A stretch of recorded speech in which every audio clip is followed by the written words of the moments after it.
Welcome to Poland Daily History with me, Nicholas Richardson. And I'm joined in the studio by my guest, Professor Krzysztof Jabłonka. Professor, good morning. Good morning. And we're going to talk about, in this episode, conflict between Poland and Russia, a long-running theme. Professor, at the beginning of the 17th century, we had a major conflict between Poland and Russia. Could you tell us something about that?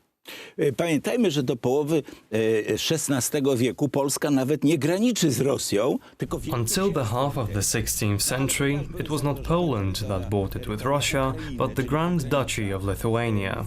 Since the territories of Ukraine, which were the borderland of Poland, were under threat, the lands of Ukraine were separated from the Grand Duchy of Lithuania in the Union of Lublin and connected to the Polish crown.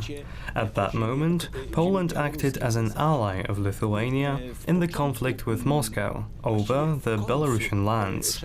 At the end of the 16th century, the most terrifying Russian Tsar, Ivan the Terrible, died. He had been the first to crown himself Tsar. Earlier, Russia was ruled by the Grand Dukes of Moscow. Ivan the Terrible ravaged Russian society, often killing people without trial. It was something horrible. He had a special brigade, the Oprichnina, that he sent out, and they were given the freedom to rob and murder whoever they wanted. It was a foreshadowing of the later KGB and similar special services. At the time of his death, all the Russian warriors wanted was at least a bit of law and democracy, which was just available across the border in the Grand Duchy of Lithuania.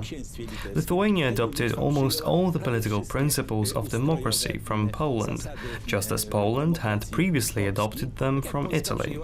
They were looking towards Poland, where the Renaissance was developing and slowly changing into Baroque.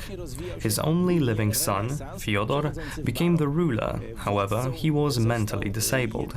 Therefore, he was replaced by his father-in-law, the famous Boris Godunov, who gave up his daughter to the previous Tsar. When this disabled Fyodor died, Godunov proclaimed himself a Tsar. However, there was a coterie of the Romanovs, whose sister was the last wife of Ivan the Terrible and gave birth to a son, Dmitri.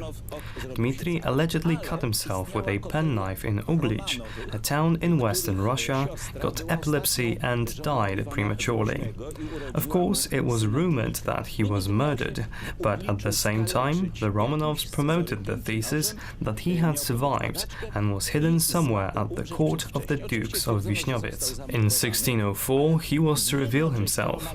Let's add that in 1605, Halley's Comet appeared in the sky and made a huge impression on Orthodox people. At the time, there was a great famine due to a very bad harvest season.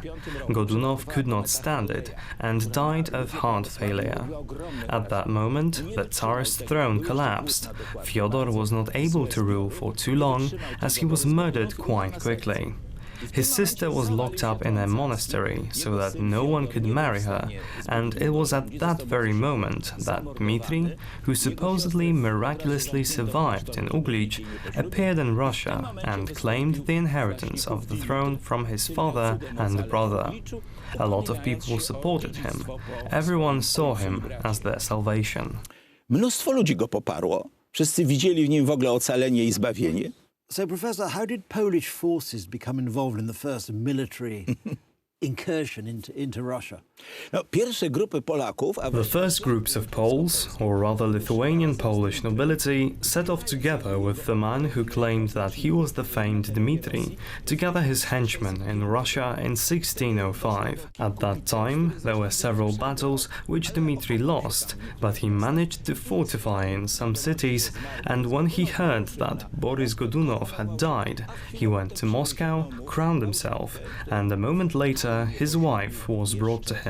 He secretly married her in Sambor, that is on the territory of the then Republic of Poland, and solemnly crowned her a Tsarina. She was the first woman to be crowned in the history of Tsarist Russia. After the famous Moscow wedding, the Shuisky brothers, who had once already prepared an assassination attempt on the Tsar, attempted it once more. The first assassination attempt had been unmasked, and the Tsar publicly forgave them. However, However, they did not make the same mistake twice, and the second time they managed to kill the Tsar. They were even supposed to burn his body, throw the remains into a cannon, and shoot them in the direction of Poland, where he allegedly came from. This was a symbolic declaration of war on everything that was Western. Then a rumor was spread that Dmitry was actually a false Dmitry, which was never confirmed. The assumption was not confirmed because he did not know the Orthodox liturgy. It has been preserved in historical sources. If he had been, as some legends suggest, Grigory Otrepiev, a monk, he would have known the whole Orthodox rite very well. This raises doubts.